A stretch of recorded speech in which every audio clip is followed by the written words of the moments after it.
Today we will see phase in SHM. First see what is phase in SHM. The physical quantity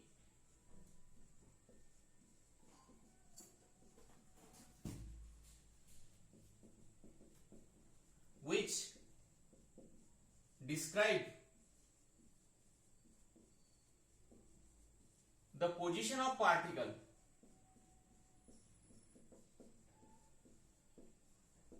the physical quantity which describe the state of oscillation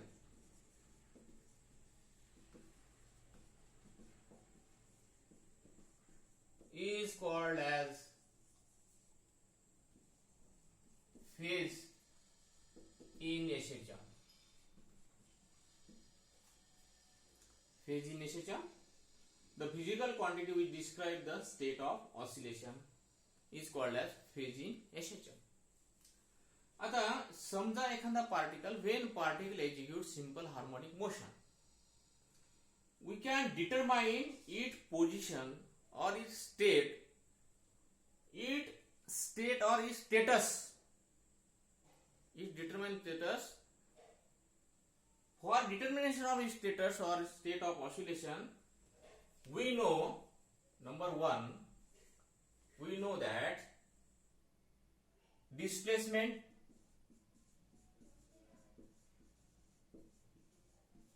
or position.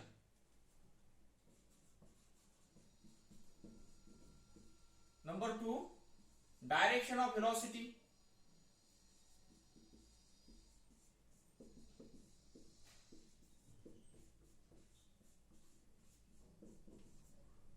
Number three,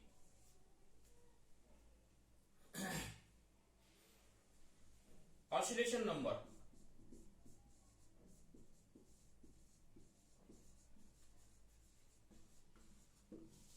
आपल्याला state of oscillation determine करण्यासाठी तीन गोष्टी माहित पाहिजेत. एक displacement, त्यालाच position म्हणतात. Direction of velocity माहित पाहिजे आणि ऑसिलेशन नंबर पाहिजे. म्हणजे किती ऑसिलेशन, पहिलं, दुसरं, तिसरं हे माहित पाहिजे. हे तीन गोष्टी माहित असतील, if you know these three things, we can determine the state of oscillation in SHM or state of oscillation in SHM. मग समजा या ठिकाणी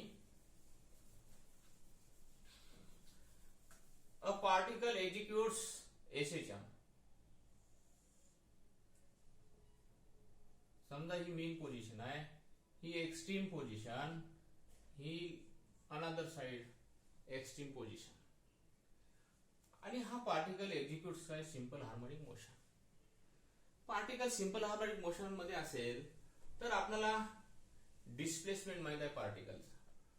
the displacement of particle in SHM at any instant t is given by x equal to a sin omega t plus phi.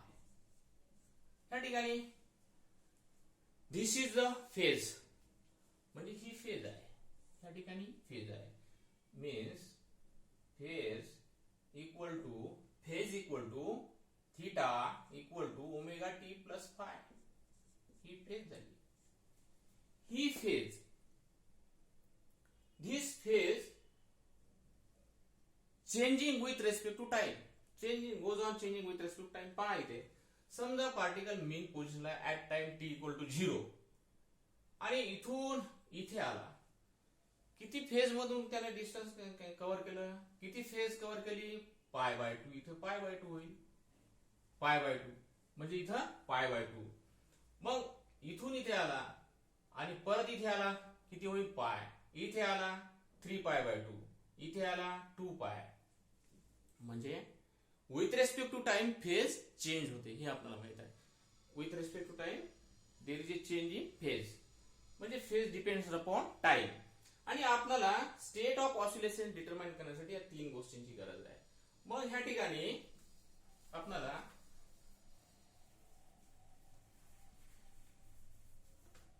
Special cases बघायच्या.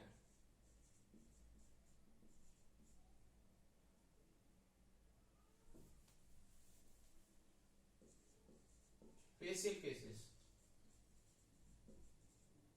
केस number 1, पहिली केस काय, phase equal to 0, phase 0 आहे आणि displacement equals to काय असते डिस्प्लेसमेंटचं equation, A sine omega T plus phi. आता मला सांगा फेज 0 आहे म्हणजे ही टर्म 0 आहे, omega T plus phi equal to 0. हे 0 असल्यामुळे एक्स बरोबर काय होईल, ए 0, कारण साइन 0 ची व्हॅल्यू 0 असते, एक्स बरोबर ए. त्याच वेळेस व्हेलॉसिटी अँड व्हेलॉसिटीचे इक्वेशन काय होईल, A V equal to A omega cos omega T plus phi. Right, व्हेलॉसिटीचे इक्वेशन सिंपल हार्मोनिक मोशन मधलं, याला डिफरन्शिएट केलं तर व्हेलॉसिटी मिळते. मग आपल्याला काय माहित पाहिजे स्टेट ऑफ ऑसिलेशन डिटरमाइन करण्यासाठी, 3 गोष्टी, एक डिस्प्लेसमेंट, दुसरं डायरेक्शन ऑफ व्हेलॉसिटी आणि तिसरं ऑसिलेशन नंबर. म्हणून व्ही ए ओमेगा कॉस 0 ची व्हॅल्यू 1 आणि म्हणून v equal to A omega.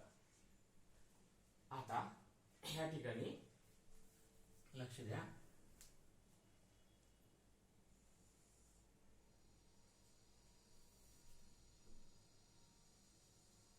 Theta equal to 0, phase कुठे आहे 0, म्हणजे पार्टिकल इथे आहे, एक्स इक्वल्स टू 0, हे डिस्प्लेसमेंट आहे, x equals to 0, displacement x equal to 0, particle is at mean position आणि हा particle it moves towards positive direction, कारण व्हेलॉसिटी काय डिटरमाइन करते, डायरेक्शन, ही पॉझिटिव्ह आहे, x equal to 0, v equal to A omega. Displacement किती आहे 0 आणि व्हेलॉसिटी आहे मॅक्झिमम ए ओमेगा आणि ही पॉझिटिव्ह असल्यामुळं म्हणजे पार्टिकल मीन पोझिशनला आहे आणि it moves towards positive direction for first oscillation, for second, in the beginning of second oscillation,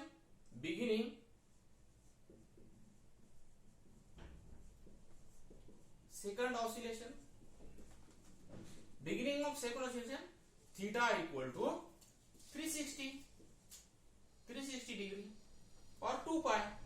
हे पहा, दुसऱ्या ऑसिलेशन साठी आता विचार करू आपण, हा इथून इथे जाईल, इथून इथे आणि इथे येईल, तेव्हा एक कंप्लीट होईल आणि दुसऱ्यासाठी तयार राहील, म्हणजे बिगिनिंग ऑफ सेकंड ऑसिलेशनला थीटा इक्वल टू 360 राहील. आता पहा, आपल्याला इथं एक्स म्हणजे पोझिशन माहिती झाली, तो इथे आहे मीन पोझिशनला आणि व्हेलॉसिटी आहे v equal to A omega, maximum velocity असते मीन पोझिशनला आणि ही पॉझिटिव्ह असल्यामुळे it moves towards positive direction. Number 2, phase equal to pi by 2, 90, म्हणजे theta equal to pi by 2. Particle कुठे असेल आता, पार्टिकल हा इथे राहील, हे इथे होता, आता इथे आहे, theta equal to pi by 2. मग x equal to a sine omega T plus phi किती असेल, पाय बाय 2 ची व्हॅल्यू किती असते 1 आणि म्हणून एक्स इक्वल टू ए, इथे अँड व्हेलॉसिटी इक्वल टू काय, A omega cos omega T plus phi. आता ह्या ठिकाणी cos omega T plus phi pi by 2 राहील ना, कॉस पाय बाय 2 ची व्हॅल्यू किती असते 0, v equals to A omega 0 आणि म्हणून व्ही इक्वल टू 0. मला सांगा तुम्हाला डिस्प्लेसमेंट मॅक्झिमम मिळाला, कारण ह्या ठिकाणी बघा हे अँप्लिट्यूड आहे एशेच्या मधलं, मॅक्झिमम डिस्प्लेसमेंट, इथं व्हेलॉसिटी मॅक्झिमम असते, आपण बघितलं सिंपल हार्मोनिक मोशन मध्ये मॅक्झिमम असते इथे व्हेलॉसिटी, इथं व्हेलॉसिटी किती असते मिनिमम असते 0 असते, इथं सुद्धा 0 असते, व्हेलॉसिटी मिनिमम. आता पहा पार्टिकल इथे आहे म्हणजे for first oscillation the particle is at extreme positive extreme position. Positive extreme position A positive आहे, पॉझिटिव्ह एक्सट्रीम पोझिशन व्हेलॉसिटी 0 म्हणजेच particle is at positive extreme position for first oscillation and second oscillation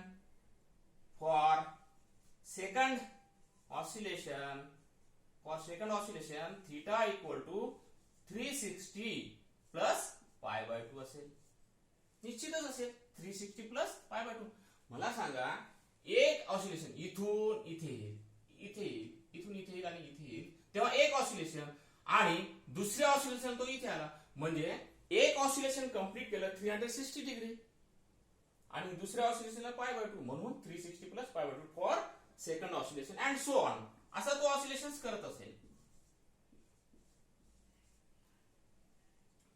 आता particle आपण पाहिला phase पाय by 2 phase. आता phase पाय theta equal to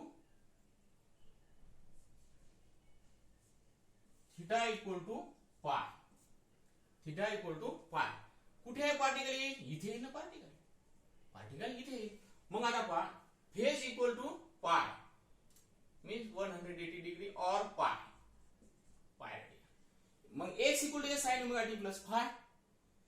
मग x equal to sine पायची व्हॅल्यू किती असते? साइन पायची व्हॅल्यू किती असते? 0 असेल ना.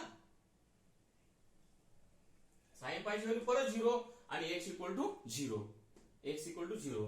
आता v velocity equal to a omega cos omega T plus phi. मग v a ओमेगा cos पायची व्हॅल्यू किती आहे? -1. cos पायची व्हॅल्यू किती असते? -1 म्हणजे हे काय होईल? -a omega. आता पार्टिकल इथे आहे सिंपल हार्मोनिक मोशन मध्ये. Mean position for first oscillation particle is at mean position.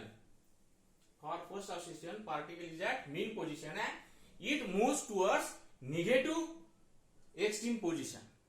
Negative extreme position का म्हटलं? कारण आपण पहिलेच पाहिलं की आपण काय म्हणलं state of oscillation determined by 3 things. Number 1 कोणता? Displacement. Number 2 direction of velocity. Number 3 oscillation number. मग ही डायरेक्शन ठरवायला लागली ना व्हेलॉसिटी ही मायनस आहे म्हणजे इथं पार्टिकल आहे पण तो पार्टिकल कुणीकडे जात आहे? Negative extreme position. मग for first oscillation it moves towards negative extreme position and for second oscillation काय असेल? Second oscillation theta equal to 360 plus pi. एक ऑसिलेशन कंप्लीट करून तो पाय ठिकाणी आला म्हणून 360 प्लस पाय for second oscillation and so on असे तो ऑसिलेशन करत असेल. तिसऱ्या ठिकाणी आला. आता नंतर पार्टिकल ची फेज समजा phase of particle theta equal to 3 pi by 2. 3 pi by 2 ला पार्टिकल कुठे असेल? ह्या ठिकाणी असेल. मग phase equal to 3 pi by 2.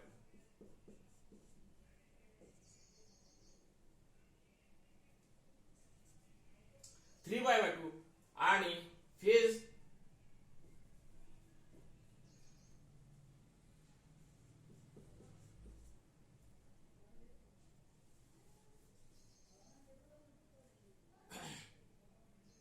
परत x equal to a sine omega T plus phi. आणि 3 पाय बाय 2 ची व्हॅल्यू किती असते? साइन 3 पाय बाय 2 ची व्हॅल्यू 1 असते आणि हे -1 असते. -1 किती असते? -1 आणि म्हणून ही व्हॅल्यू काय होईल? x बरोबर -a. आणि व्हेलॉसिटी काय असते? v equal to a omega cos omega T plus phi. आणि मला सांगा ह्यावेळेस व्हेलॉसिटी काय असेल? cos पायची व्हॅल्यू cos 3 पाय बाय 2 ची व्हॅल्यू काय असेल? cos 3 पाय बाय 2 ची व्हॅल्यू cos 3 पाय बाय 2. कुठे आहे पार्टिकल? इथे आहे. व्हेलॉसिटी काय राहील 0. cos 3 पाय ची व्हॅल्यू 0. व्हेलॉसिटी 0 असेल या ठिकाणी. म्हणजे ह्यावरून हे सिद्ध होते particle is at negative extreme position for first oscillation. For first oscillation particle is at negative extreme position, and for second oscillation theta equal to 360 plus 3 pi by 2 and so on. ह्या प्रकारे. आणि आता जेव्हा particle theta equal to 2 pi म्हणजे एक complete oscillation केल्यानंतर तो परत इथे येईल आणि या ठिकाणी it moves towards positive direction. म्हणजे आपण पाहिलं पहिल्याच केसमध्ये at the for second oscillation in the beginning of second oscillation it is moves towards positive position, positive direction. हे झालं special cases phase in SHM. Phase in SHM म्हणजे आपण phase determine करण्यासाठी 3 गोष्टीचा उपयोग केला. डिस्प्लेसमेंट, डायरेक्शन ऑफ व्हेलॉसिटी माहित पाहिजे आणि ऑसिलेशन नंबर माहित पाहिजे. आता मग पार्टिकलने आता हे तर माहित आहे डिस्प्लेसमेंट, व्हेलॉसिटी आणि काय माहित पाहिजे ऑसिलेशन नंबर. समजा दुसरं ऑसिलेशन कंप्लीट करून पहिलं ऑसिलेशन कंप्लीट केलं, दुसरं ऑसिलेशन कंप्लीट केलं तर मग काय राहील फेज. दुसऱ्या ऑसिलेशन साठी काय राहील 2 into 360 प्लस समजा तो पाय बाय 2 या फेज मध्ये आहे तर तो ए राहील. म्हणजे याचा अर्थ काय होते त्यानं सेकंड ऑसिलेशन कंप्लीट केलं आणि थर्ड ऑसिलेशन मध्ये इथे आहे तो पाय बाय 2 ला आहे. तर अशा प्रकारे आपल्याला we can determine the phase in SHM. Phase in SHM. ठीक आहे, समजलं? क्लिअर? ओके.